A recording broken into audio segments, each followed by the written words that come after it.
Hey folks, my name's Andy Sito. I'm a Nashville-based artist and musician, and you're listening to Middle Class Rockstar. My guest this week is Seattle-based artist, musician, and songwriter Racyne Parker. All right, so we're going to jump right in. Racyne and I met in Denver. We were both in the Denver music scene for a while. She just very recently moved to the Seattle area, and I've been in Nashville for about a year and a half. But we were both finalists in the Telluride Troubadour Song Contest this past June, and so we chat about song contests and judging them versus being in them, and kind of some interesting stuff there in the community around that, with the other people I hate to say competing, but competing with. We talk about what it's like to move to a new scene, a new music scene, and try to make things work. The balance between creating a community online and creating a community in person by going out and shaking hands. So yeah, we chat about a lot of great stuff, Racyne's career, what she's been up to. If you like the podcast, please give it a 5-star rating and review on Apple Podcasts or wherever you listen, or a subscribe and a like on YouTube if you're watching us. If you're not watching us, you can watch us on YouTube. That's a new thing with the podcast. 130 episodes in, we're doing it. We're doing videos now for these, so you can check that out. And as always, for early and exclusive content and releases and stuff for this podcast, as well as my music stuff, I'm on Patreon at patreon.com/Andy Sito, SYDOW. All right, let's jump into the show. Here's my conversation with Racyne Parker. Hello, I'm here with Racyne Parker. Thanks for joining me. Thanks for having me. Good to be here. We're trying this take 2. I'm using Riverside FM app. They're not a sponsor of the podcast or anything. I'm just trying this out because we can record the podcast, video and audio, real time on our phones, and it saves to an app rather than me spending hours and hours editing audio and video together and all that. This does it for you. But our connection was terrible the first time, so we only got like 3 minutes in, and now we're trying to re-script what we did, and let's hope it works this time.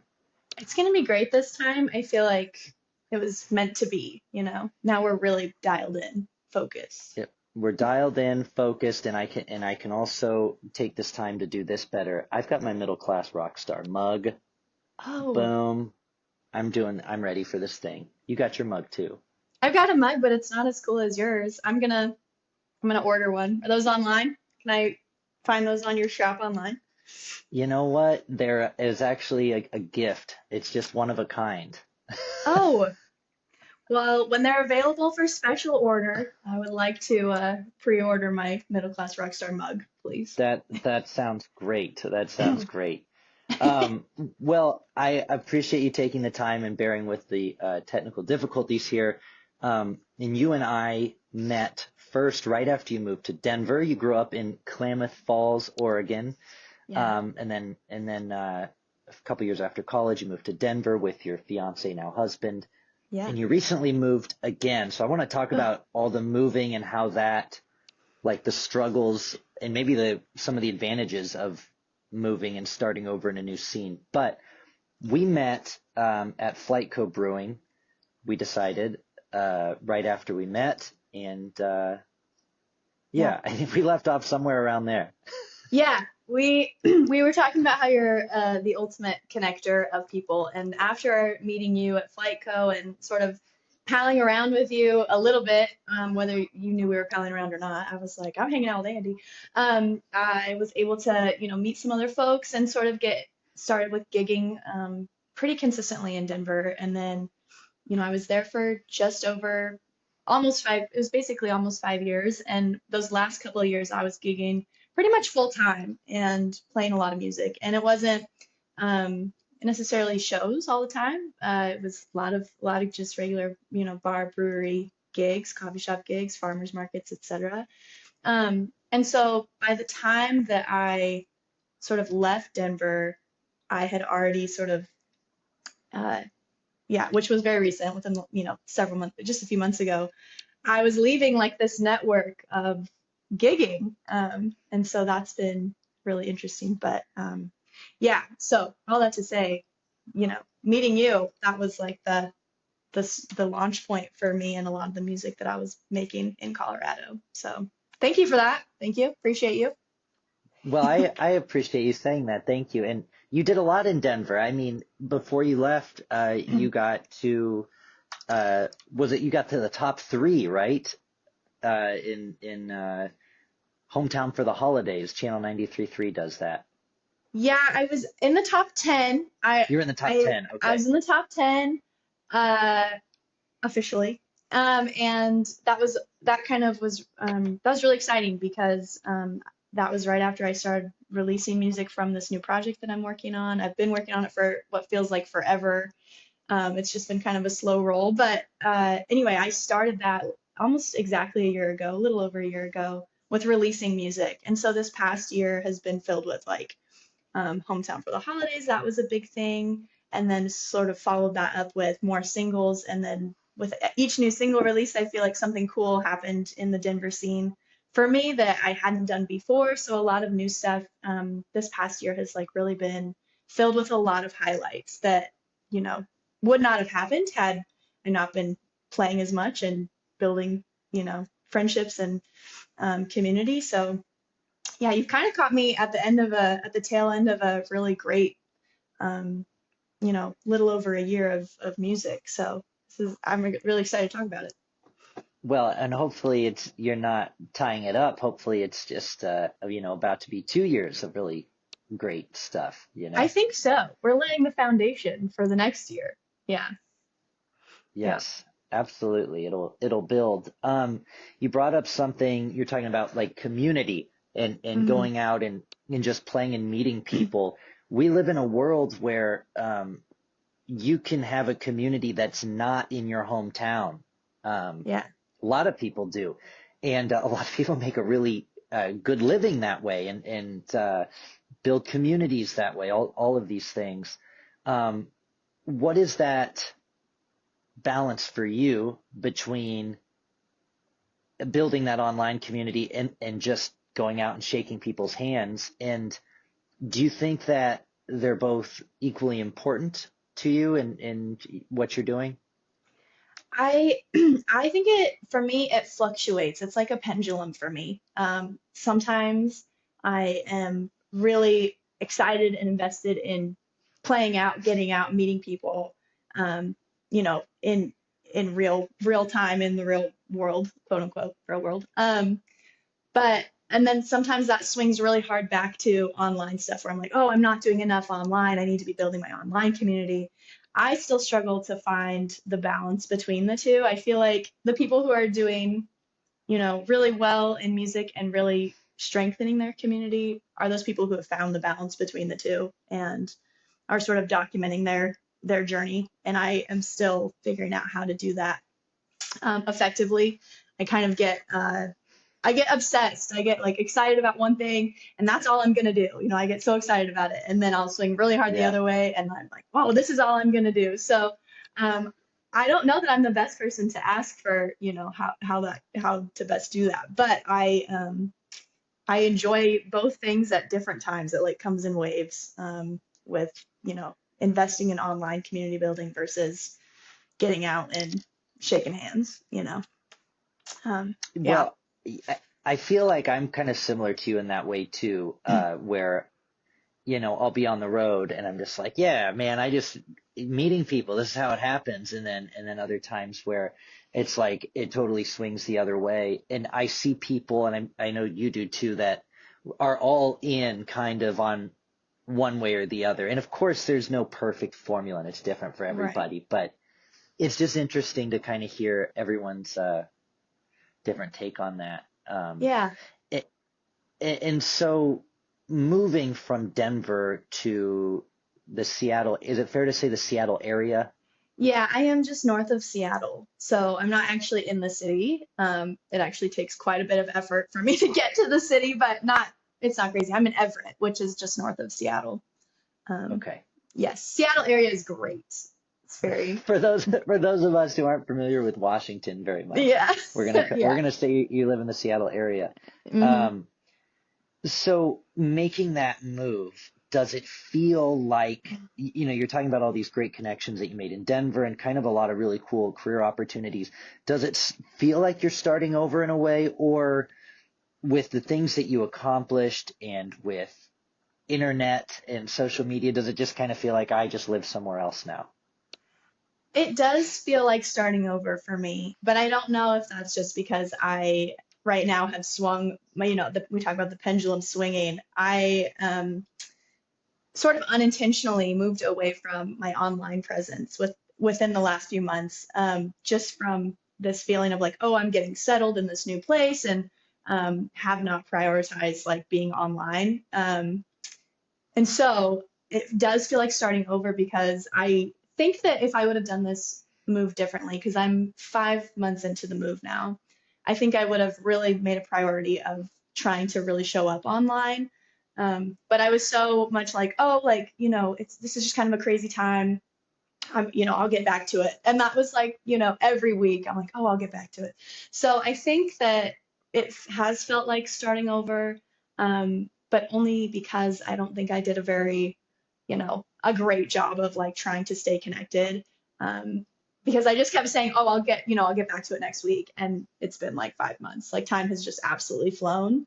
Um, and I am back in the Pacific Northwest, which is very near where all my family lives. And so a lot of this time has been like visiting family, reconnecting with friends, like in the real world sense. And so every Yeah. every week I'm like, oh, I'm visiting family. So next week I'll get back to my online presence. Um, so yes, it has felt more like starting over than it has felt like a continuation. But it's also given me a lot of perspective on how I want to, move forward and how I can use my time more, efficiently to continue building that sort of momentum I'm hoping to carry forward into the next year. So it's Yeah. wins, there's pros and cons to both of those things. Yeah, yeah, absolutely. And Yeah. it's nice too that you do have that home community that you started out in that's not too far away. And it seems like, I know you got a really good support slot recently, and you're getting out and able to find gigs and stuff. Has it been fairly easy to jump back into that in a new place? It's been different. I don't know if easy is the right thing because it is Mm, like, this market is one I haven't been in. Before coming to Seattle, before moving to Seattle, I had never played here. I haven't done anything here. And so I am absolutely brand new. And so gigging is like coming a little slower, kind of the way that it started out in Denver, honestly, where people are like, oh, that's nice. Like, yeah, we'll get you in, several months out. People are booking months and months out as per the usual. But so these first few months have been pretty quiet, just as things are getting sort of added to the calendar um, down yeah. the road. And so, yes, gigging is like still what I hope to be doing, but I also sort of want to reserve a lot of um, show like I want to be able to have more meaningful shows and kind of get more of those support slots and sort of be a little more intentional about gigging. I feel like in Denver I was gigging all the time and that's great. That's a great way to pay bills. However, like I think in terms of momentum building for like a larger scale career, maybe I was like oversaturating like the people who would come. They're like, okay, you're playing again. Like we've seen you play like, several times this month. Like we can't come again. So I Yeah, think yeah, yeah, that yeah. I'm trying to be intentional about live shows and, you know, gigging as needed. So anyway, it's been again like a really deep time of reflection on like how to do this starting. Like if I were to move to Denver again, how would I have done it differently? That's what I'm getting the opportunity to do here, which is like Mm. intimidating but also very exciting, I guess. Yeah. Yeah, yeah, and I love too how you just differentiated between gigs and shows. You said you want to be intentional about your shows and gig where necessary. And I use that same language because gigs are, what we do to that's like when you're maybe playing it in the corner of a restaurant or something. Hmm. That's a gig. And yeah, it is hard to promote those because you might do four of those in a week or in a month, Yeah. whatever. You might do four of those in your hometown. Um, but you certainly don't want it to take away from your shows, which is the career builder stuff. Yeah. Um, and that's Yeah. always an interesting balance because you gotta make a living too. Yeah. Absolutely. And I yeah, I don't know. I know a lot of people who are doing really well career-wise who are working full-time jobs in addition to that, and that's how they're sort of, able to do that. And then I've met people who gig full-time, and that's how I think that none of those things are incorrect. Like, however you can make it work, you should make it work. So, it's also kind of interesting talking to, I've met several artists here who all of them so far, I mean, not all, there's not a ton, but the few I've met, they all have full-time work that they do. And so that's how they're sustaining their music career. And that's different than what I came from in Denver, where I was sustaining stuff through playing gigs. And so I haven't really met yet a lot of people who are making music in a full-time capacity without some sort of other thing sustaining, the costs of it. So that's also kind of interesting here that um, I think I saw some of that in Denver too, but not quite as much. Like there were definitely more musicians in Denver who are full-time, they're teaching lessons, they're gigging, and music is all they're doing. Like that was very common. Whereas here, it seems like maybe the full-time job thing is really helping to sustain people. But also that's like a small subset. I don't have like thousands of, artists that I'm Right, pulling that data from, but just in the few right. months that I've met people. So And what's your best guess of why you think that is? There's that discrepancy. I don't know yet. I think as a newbie here, I am trying to see where people play. I've found the venues where people are playing, and um, I there's a lot of this is like a tech heavy area. Like this is that's like what this area of the Pacific Northwest is known for is all these huge companies that come in. So I don't know if I just don't even know what I don't know. It's from these first Yeah, few months, like the brewery bar scene seems to be not as like some of these, quote unquote large artists in this scene don't seem to be playing those places. Like when I right. look and when I go on their websites and I look at where their next shows are, there's specific venues that they're playing, but it's not I'm playing at this brewery or I'm playing at this bar. It's not gigs, quote, what we talk about as Yeah, gigs. They're playing yeah. shows and so that maybe plays into it, if you can fund where you're only playing a few shows a year or you're playing, once a month or whatever, if you can do that and make a living, that would make sense why you'd have a full-time job as well. So I'm not sure.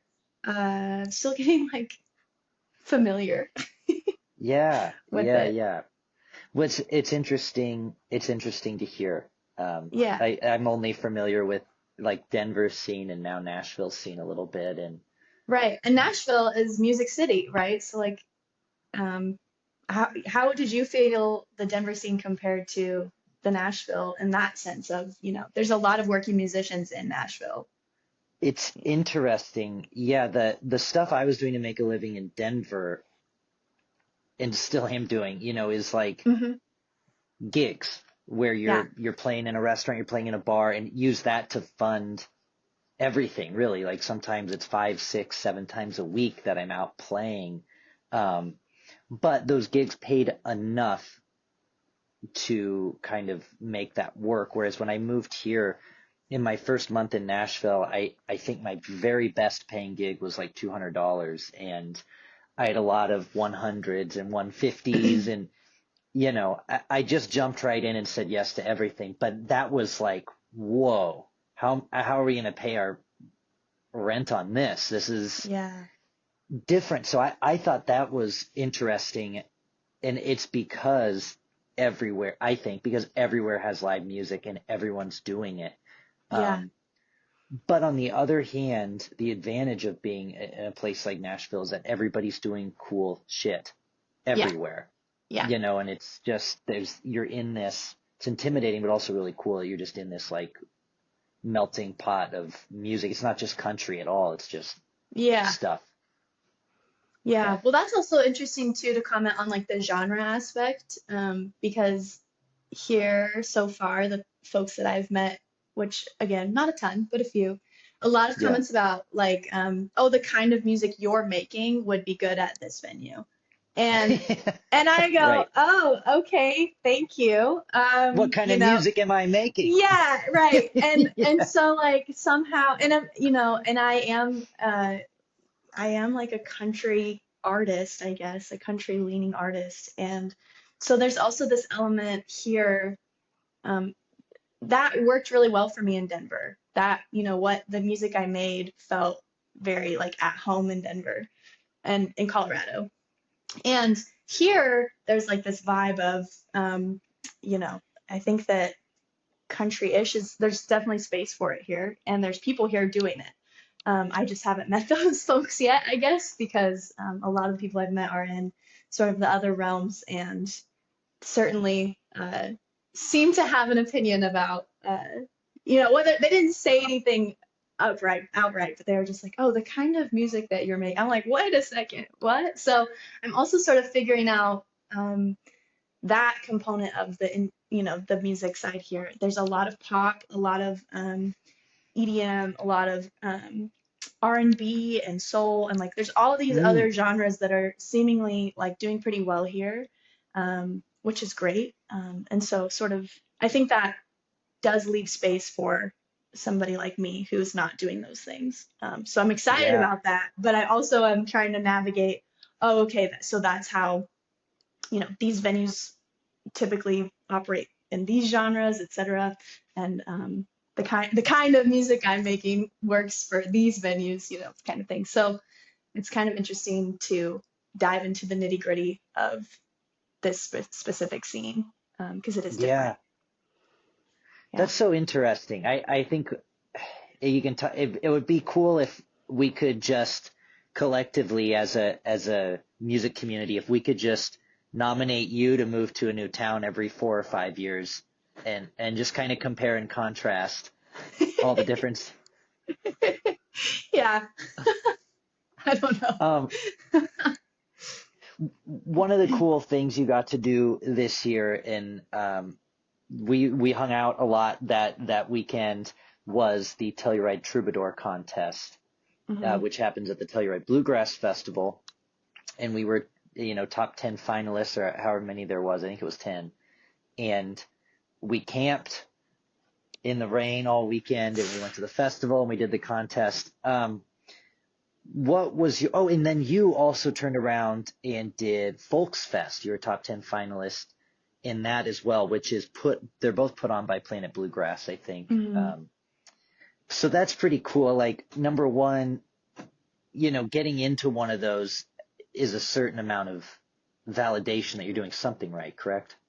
Oh, for sure. I think you and I have talked about this a couple of times where you just you yeah, you just feel like, okay, somebody sees me and what I'm doing and thinks it's like, you know, something they want to share with other people through through this contest as a format. Yeah, But yeah, definitely it's like a breath of where you just like take a sigh of like a breath of relief, like, oh, okay, like this is something is working here. And not that you need outside validation for anybody out there who makes art, like you make it for yourself and then whatever happens, yeah, happens. But um, for people who are aspiring to reach larger audiences, like taking a breath and going, okay, like something is working here.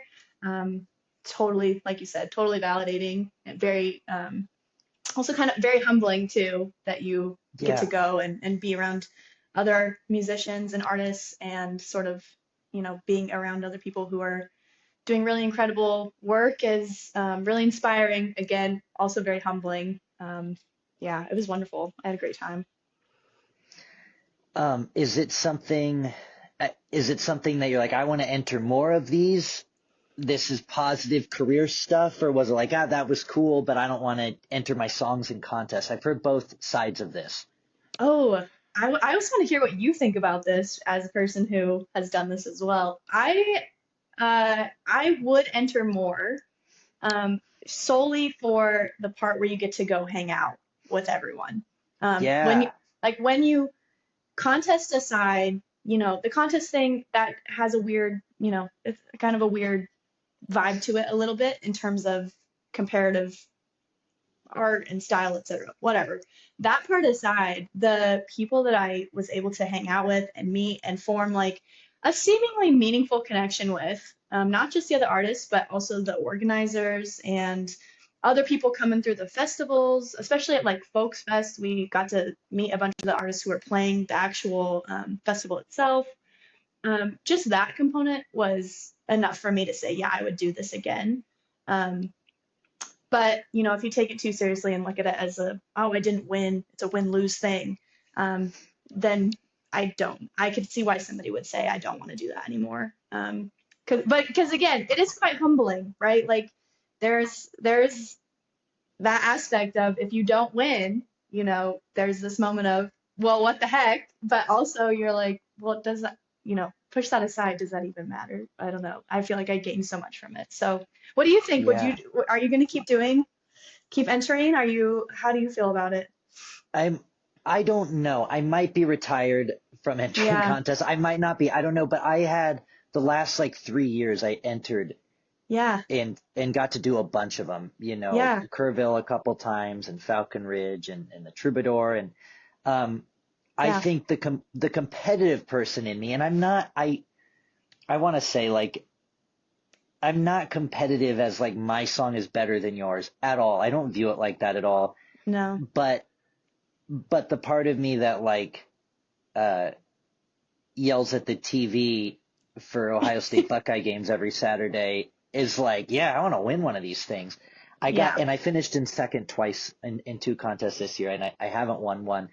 So, that would be cool, but I don't need it. And um, 1000% it's all about the community. I mean, Hmm. the audience, right, is cool, but the other songwriters you meet and how much cool career stuff has happened for me from the other finalists at these things. Yeah. We do tour dates together, we do songs together, we hang out. Um, yeah, it's pretty amazing in that way. And I think emotionally for me, I was like, okay, it's been a couple big years. I'm going to at least take a step back, Yeah. uh, for the It next, year or two. it's really, yeah, really a lot of highs and then also some lows and like evaluating yourself. So Yeah. understandable. I also think too, like right now for me, I think that the songs matter. Like if you don't have a song or a couple songs that you're really excited about to send, then maybe it makes sense to not, and just kind of you want to put forth things that you really believe in and so, I think for me, like I'll probably not be entering contests this year. I don't feel like I have, like, I'm still working on getting those ones from that worked for me last year. I'm still working on getting those out into the world and rolled out as a bigger Mm. project. So for me, I don't know that like this next year will be a contest person because I just don't feel like I've got anything ready to go. Yeah. So I think there's also, it's fine to take a step back from them. Um, but yeah, those connections you make with other people, the other artists, like it is like a crucible sort of effect. You're forged in fire very quickly, very extreme experience within a couple of days. And now you're like, okay, we're bonded for life. Like we both went through, or we all went through this thing. It was a whirlwind and we came out of it, with these connections that we can now utilize. So that is sort of the best part, I think, like you said. 100%. And I have to say too, I just this week, um, judged a song contest for the first time. Oh, Um, you did. yeah, yeah, that's at a festival I'm performing at this summer. And it's the first time doing it. And it's funny when you're entering contests, you're like, what are they looking for? I wonder if they'll probably think this little riff is cool. It was so funny because like the first three songs, I thought like I was the person entering it. Like I had that mindset, and then it flipped because it's a process. Like I spent a full day, Oh, okay. listening to like 100 entries or something like that, Yeah. and then we'll do the finals too. We're gonna in person at the festival, but this is all like online, and they're not even done entering yet. Like there's Wow. gonna be another wave. This was like the early entry, and it was so interesting listening to it that way because you need something to hit you quickly, something unique. I even like I heard a lot of great songs where I'm like, this is a definition of a great song, but it's not. There's Different. no originality here or whatever. You listen for things and you know pretty quickly. Like Oh, I don't need to hear the third verse to know probably what I'm going to score your song, which it was interesting that way. I don't wow. know. Maybe other people are different, but that's how I just thought it was an interesting Yeah, experience being you're on the other end. yeah, you're on the other side of the curtain, and that's really interesting. And I think that that makes sense because it's like anything, like as a casual music listener, things that grab your attention happen pretty quickly. And, Yeah, even when you're not evaluating a song, it's not about, did you hit that, that lick just right? It's like, oh, something here is hitting me that's, feels right. And so that makes sense. But that's crazy. You're gonna have to like really dive in on the difference between judging versus entering. And like I would listen to you talk about that for like hours. So I think that should be a whole other, long, that should be a series that you do because I oh would my love to gosh. hear the ins and outs of all of that. Because yeah, I think that, and that maybe is a excellent testament to your ability. You've been in these contests, you've been in top tens, etc. And like now you've been on the other side and you know how hard it is sort of to get someone's attention. So maybe that feels really validating too. And it feels validating to me that you're like, oh yeah, it's tough to get into these because you have to have some originality there. And it's like, oh good, okay. So like I was supposed to, that feels good to hear. So Absolutely. Well, and in your yeah, case, right, you got into both of them, both the Planet Bluegrass top tens. That's amazing, and that does say something about your writing and your style and everything. But it's the other thing is too, like there's going to be some great entries that get left out, and yeah. that just like is it the top 10? Who knows? Like Yeah. there's like six of us and we're doing our best. You know? Yeah, but it must be kind of nice though too to have those other people. Like you're not in an echo chamber of yourself and your own thoughts. You have other people who are backing you up or, disagree like within that those six Well, there people. was when I did mine, I went in like a couple, I think two of the other judges had already done theirs, right? And I Oh, went and okay. like compared a couple, not Yeah. all of them, but just like, what did you guys think? And there was a couple where I was like, I don't know if this is going to get great scores, but I love this song. So I'm like, I'm gonna champion this song. And I would go look at theirs and they did too. But then there was other ones where, they like absolutely demolished a song. And I was like, I loved that one. So there are definitely, it was interesting to see there were a lot of consistencies, but also we're all different people. And Yeah. even though we had specific things to look for, we're looking for them in different ways, and it just is what Yeah. it is. Wow. Yeah, I could definitely listen to you talk about this for like long periods of time. It's like a whole niche thing that I think um is sort of this mysterious thing. So maybe after you're done with the whole process, you should deep Do a dive. do a little documentation. Well, I'm sorry for talking about it for so long now. We just No. we jumped into it and Well, um but that was like a big the contests were a big component of my year. Like they were big highlights yeah. for me to be part of. Um, like they came at this time that I needed them to come, to be honest. Like I was waiting for something to sort of, like you said, that validation. I was working really hard to like put out quality songs and quality content and be consistent and really do all of the things that, you're supposed to do. And so for those to happen this year for me, that was a really big deal for me this year. So I'm totally fine to talk about it because that was like a big chunk of what I consider success for me this year. So I appreciate talking about it. Well, let me ask you this. Did you hmm feel at all thrown off? Like, did you feel off your kilter at all I can't speak to Lions, but we were in Telluride together, and uh, we were staying like about a 20-minute bus ride away from the festival in the campground. In the campground, I mean, it's Telluride.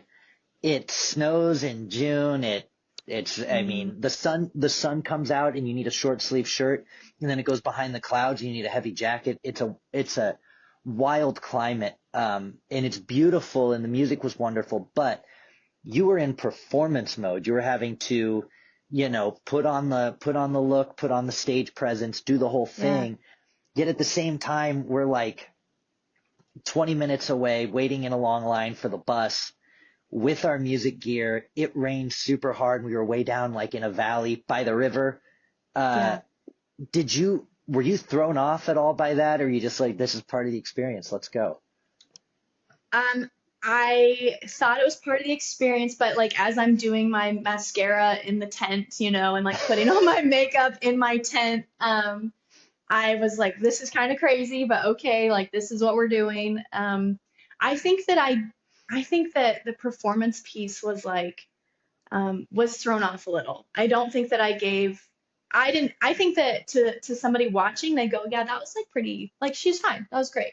But the way that I felt on stage and afterwards was, I think, probably thrown off by just sort of the environment as a whole and like um, not in any type of way other than I don't know that I rolled with it as well as I would if I did it again. Because I felt as I got off the stage, I was like, I don't think that went well at all. But I watched some of it back and I'm like, it was fine. Like it wasn't that bad, But the feeling internally that I had, especially during the contest part, when you and I did our songwriter round together. When we did that, I had a blast. I felt great. Right. It was wonderful, so fun. Contest was over.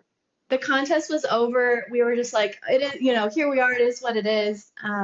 And so that part was a blast. But the contest element, yeah, I think that really was such a good learning experience. I like, because again, I'm like you with, I am competitive, and I've been competitive my whole life. The sports thing, it's ingrained in you, and Yeah. so the contest element added this pressure that I don't think you get in any other performance setting. Like you just don't. Yeah. So I think that, yeah, the environment, not sleeping that great because I thought my tent was gonna float away at one point. It didn't, and it wasn't even close. But I was like, is the bottom of my tent wet? Is my sleeping bag wet? Am I cold? I can't tell. All of that Right. probably definitely fed into how I felt after performing in the actual contest. So yeah. Yeah. Mm, it was fun. Wow. Yeah. Yeah. Yeah. It's such a different performance too. Like it's not you get nervous when you're like opening for a big act, right? Yes. But it's Yeah. totally different than the types of nerves when you're in a contest and you have two songs Yeah. Yeah. and then you're rooting for your friends, but I mean, you're rooting for your friends, You you are. know. You are, but you're just hoping that the judges aren't rooting for your friends the way that you're rooting for your friends?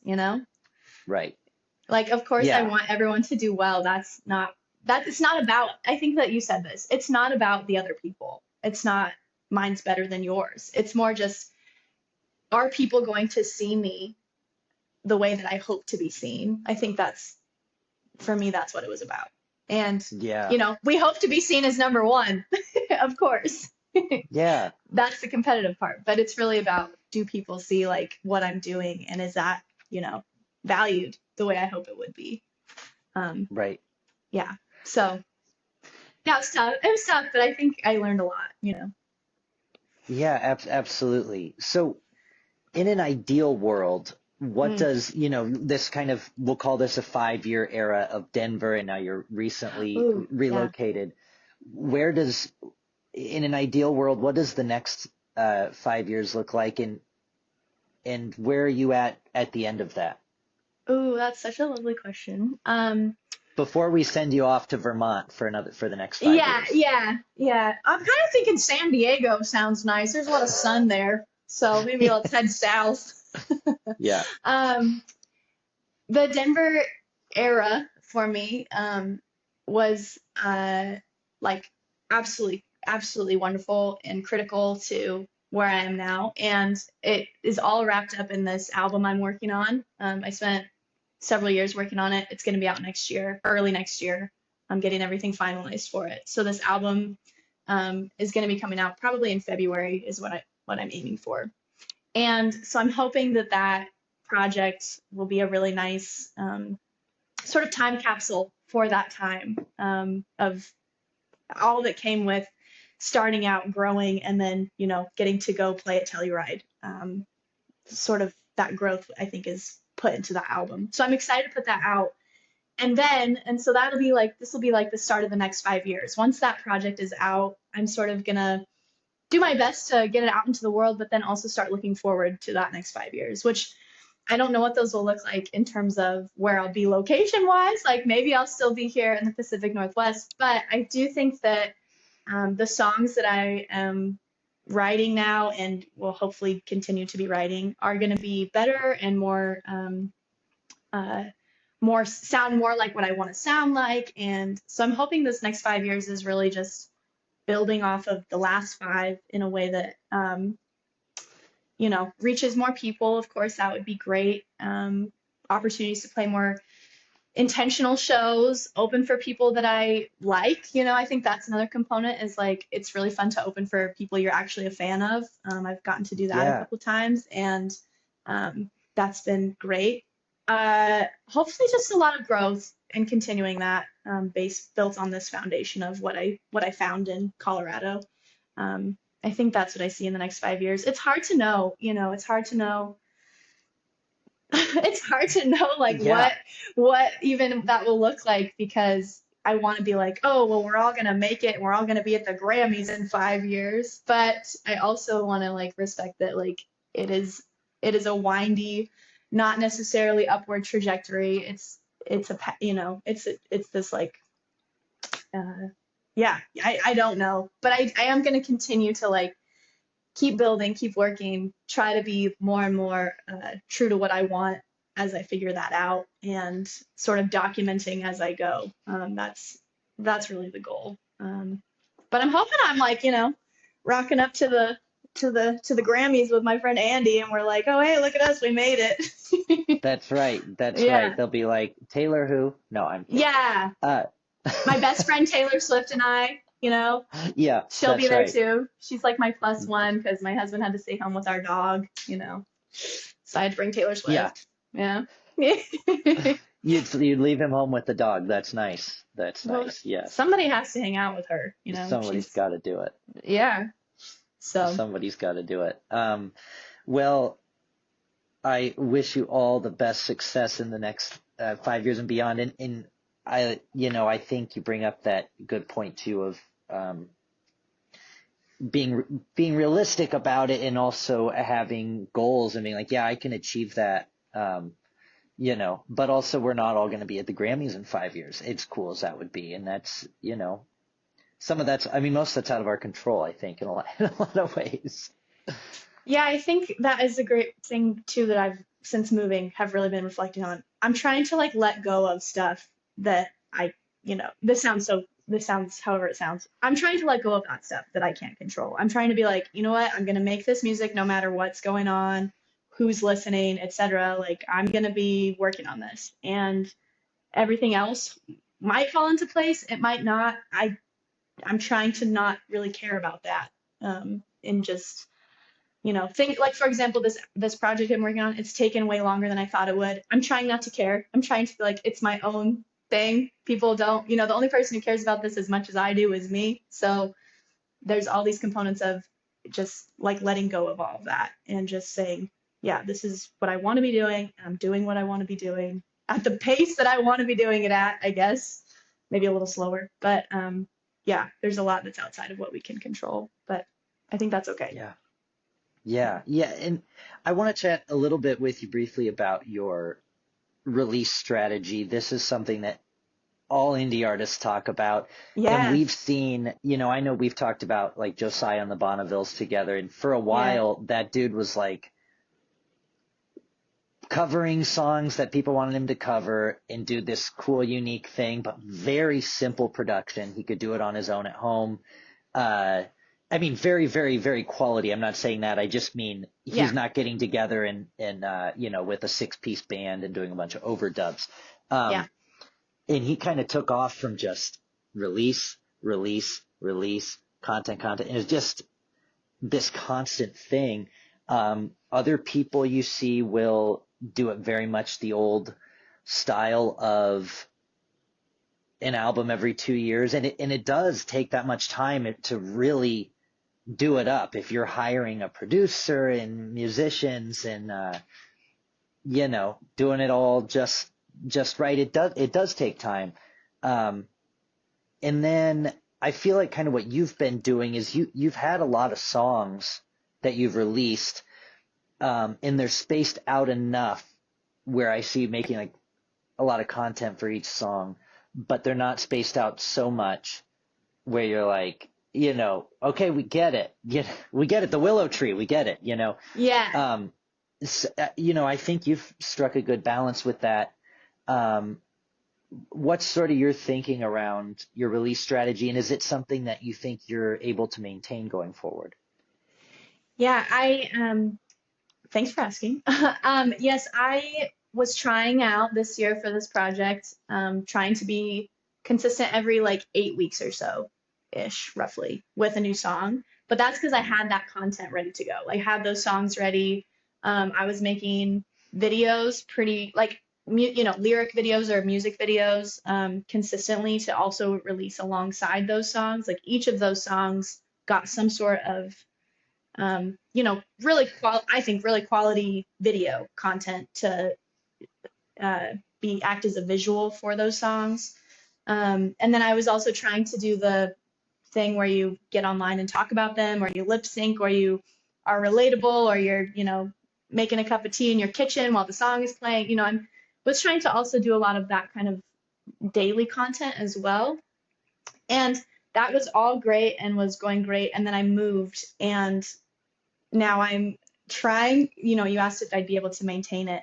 I dropped off as soon as I had a song come out in July called Summertime Sweet, and I put out the video and I did some content. At that same time, I moved to Washington.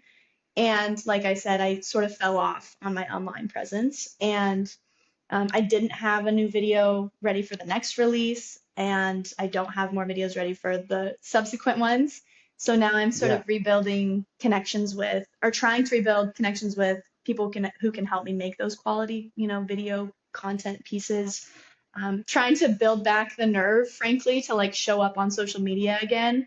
When I'm in it, when I'm in the zone of posting every day, it's so easy. But as soon as I fall off or take a break, I'm like, oh gosh, like I gotta like refine the nerve to show up Are the breaks casually.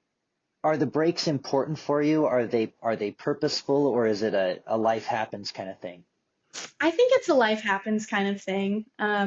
I always show up with the intention of, oh, I'm gonna do this consistently for the whole year or whatever, and then something along the way, like moving, happens, and I fall off, and it's tough for me to like get back to the routine of it. That's true for me in every that's true for me in everything. I'm doing a yoga program right now. If I don't do it every day, like that program's over. I will have to start again in the new year. Like I can't, Yeah. miss 3 days. If I miss 3 days, it's over.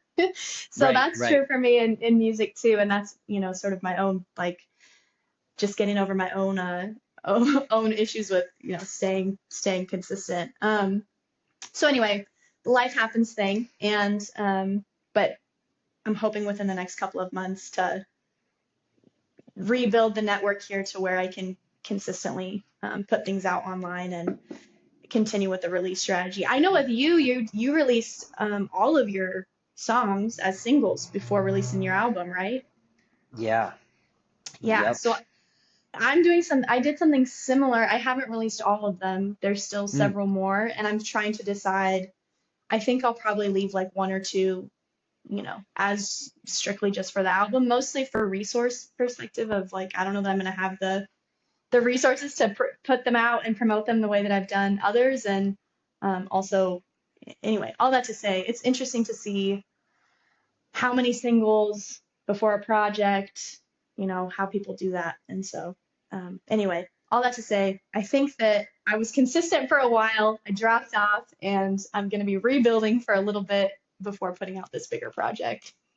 So, Yeah, yeah. Well, um, it's so hard to stay on top of the content and stuff, and with and recording constantly, and with this album that I did a single for. I mean, I put them all out as singles.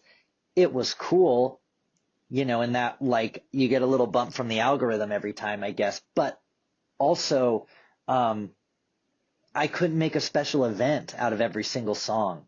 right.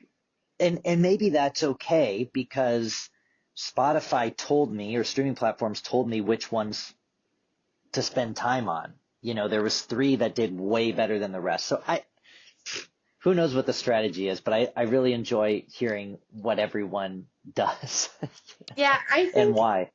I think that you have to do like what's realistic for you. That's what I've been telling myself. Like it wasn't realistic for me to continue the way I was because I didn't have at that time like the network and resources to keep going. So it's like, okay, that's okay. You just have to pivot a little and do what's going to work next for you. So, um, yeah, it's totally fine if you put all your songs out as singles and then use that data to figure out where to put your money. Like I think there's nothing wrong with that. That's great. Um, so Well, yeah. and I noticed too, you seem to be comfortable knowing what to outsource.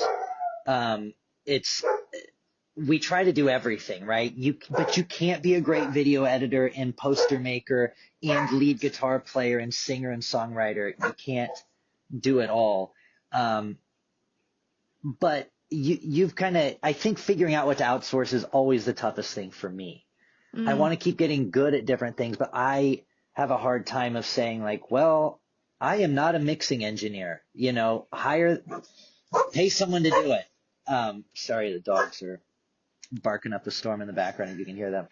Uh, I kind of struggle with that at times, and you seem to, at least what it looks like from my perspective, to know like, okay, this is what I can do really well, and then I'm gonna go record a batch of songs with Randy Kent down in Nashville, and then mm. but now you're editing videos, you're continuing to improve on some of these many tasks that we're asked to do, but you don't seem to burden yourself with needing to do all of them, which I think is a very powerful tool.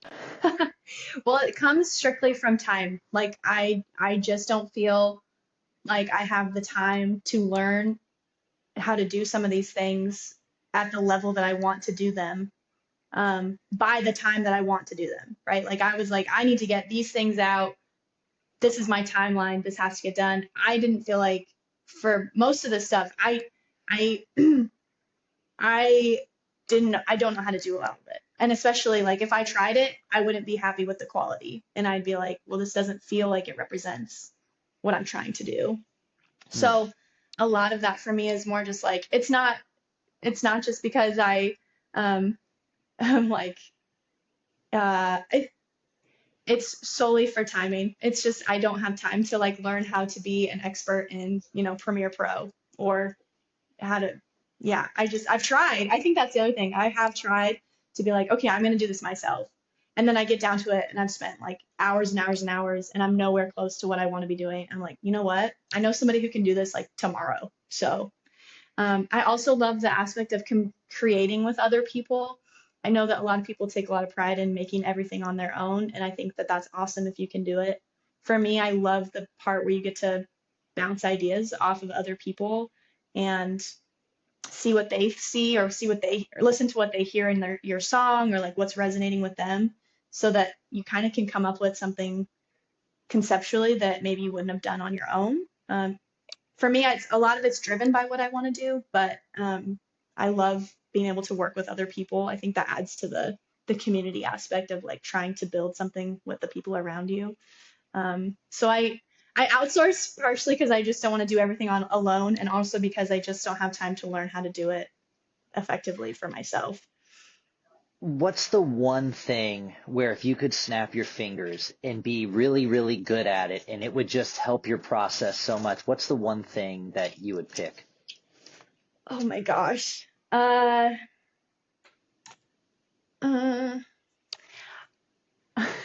Honestly, this is not probably where you're going with that, but I would become like a way better guitar player. I would become like Mm, a way better guitar player. I am like a fundamental like basic guitar player, basic level guitar player. I can play enough that I can write a song or 12 songs. yeah. Um, but I think that we talked about like the production part. I love making music with Randy. Like that was great. I had so much fun. And the musicians we brought in, so great, so fun. So I wouldn't want to be able to do that, snap my fingers and do that because it would take away from that recording experience, which I love doing. The video aspect, or the content piece, I almost wanted to say something along those lines of like I would want to be able to do that. But again, like working with, I worked with Seth Beamer, who is based out of Denver, on a bunch of the videos. I worked with a gal named Kelsey Arneson, who's another wonderful videographer in Denver. Like working with them was also just a lot of fun. And I feel like I learned a lot about their process as well as sort of figuring out my brand and stuff by working with them. So I wouldn't want to take that away either because it was just so much fun and such a great part of the process. So I think if I could do anything, I would just be like a way better musician because I am slowly working on that, but I have not yet dedicated the time to being better at that. And that's like what I want to be. So what would you do? What would your snap your fingers? You'd be excellent at it. Because you're already like a Uh, phenomenal musician. So like you can take that one off the table. well, I don't know. That is a tricky one. I don't know that I would ever love being a mix engineer, but if I was a great mixing engineer, I feel like Mm, that would make me really dangerous in a way of like being able to uh communicate a thought and mix it. I mean, yeah. that's like constantly something. And I produce stuff for other artists, but a part of production for a lot of producers is the ability to engineer really well, Right. and that's not something I'm great at. So maybe that, or Yeah. maybe just being able to write songs that I love faster. Yeah, isn't that's the kicker. Yeah. But no, I think the engineering thing, and ask Yeah. me tomorrow, I might say something different, but today You're like that's what I'm right going now with. in this moment, I need to be able to engineer these songs. Yeah. Yeah. Yeah, I need to Hmm. mix this. Um, Yeah. so and also that's an expensive thing. Makes, It is. I think about it like that too, the outsourcing things. Yeah. But That's why we gig to pay the that, people. that's why we gig. That's right. Yeah. Um, well, I think, oh, we should probably mention, Yeah. because we haven't, that we put out a song together. Yes, we did. And I was and hoping I've we could dropped talk the about ball on the this. content. I dropped the ball on the content. I'm sorry. But yes, we put out a song together. No, I think this is like kind of going back to some of this stuff we've been talking about. At this time, like I feel like we're doing the best we can. And Yeah. this song for me is like really special. I love the song. It's called Get Close. And it's like representative of the exact thing we're talking about. Like we might not get everything perfect or just right, for example. Um, but we really are getting something out of it regardless. And so I think that honestly, like, don't worry about the content. Like that's kind of the component. That's like the message of the song is like we're just doing the best we can with what we've got. And like sometimes that means you've got the full the full shebang of a production and a rollout and you've got all this stuff together. And sometimes it means you're like, you know what, I just want to share this song with people and, you know, just let it live, just let it exist. That should have been our marketing thing. Like, we're not going to promote this. We're doing our best. We're just getting close. We could have made a whole campaign out Yeah, of Yeah. An anti-marketing marketing And campaign. anti-marketing marketing. Like we're not doing any promo. We actually could still do that. We could be like, we've done no promotion for this song, but We here each you go. bought a $50 old rotary phone in a bright color for the content we were going to do. We can't exchange it anymore. And No, we're not starting now. it's sitting in my living room, and someone was like, "Wow, I really like that as like a decor piece," and I was like, "Thank you, thank you." So Mine honestly, Mine's in the box, but I do got to take it out and get some clips made up. And anyway, we'll it's a figure good it out. song and it's 2 minutes long. It's Yeah, two minutes long. it's the shortest song I've ever made. I've ever been part of. It's like Yeah. short and sweet to the point. We did have, behind a little behind the song, we did have an extra verse in there, but it was basically just saying all the same stuff we'd already said. So we We cut had a that thing. bridge. Oh, and we had a bridge. Yep. We're like, We forget the cut that out. bridge. Who needs a Yep. bridge when there's not even, you don't have to cross anything, like we're already there. So Bridges are for jumping off of. yeah. Um, but hmm anyway, I think we did a good job on that track and everyone that worked on it. It was cool. So for the folks And that you had listened, produced. and I produced, There yes, you go. yes. So for the folks that are listening an hour later, I'm probably going to find a way to slip it into the episode, beginning or end. Not important. If you're listening to this, you already Yeah. know. Get Yeah. close. It's out. Well, thank you so much for chatting with me. Did I leave anything out? Is there anything else you wanted to say? No, I've had a great time. I could talk to you all day, so this is probably a great time to end, This is because just the first otherwise, time we've recorded it. yeah, yeah, absolutely, yeah. You've been listening to Middle Class Rock Star podcast. That was my conversation with Racyne Parker. There's a whole bunch of episodes out there. If you're new to the channel or to the podcast, they're up on all the streaming platforms. We're starting to put them on YouTube, but I've had some really cool guests on, like Shane Smith and the Saints, Mickey Raphael, who's been Willie Nelson's harmonica player for almost 50 years now. Lots of people. Those are just a couple that came up off the top of my head. So check it out, Middle Class Rock Star. If you like it, leave a 5-star rating and review. If you're listening, if you're watching on YouTube, do the little thumbs up, subscribe thing. Would appreciate it very much.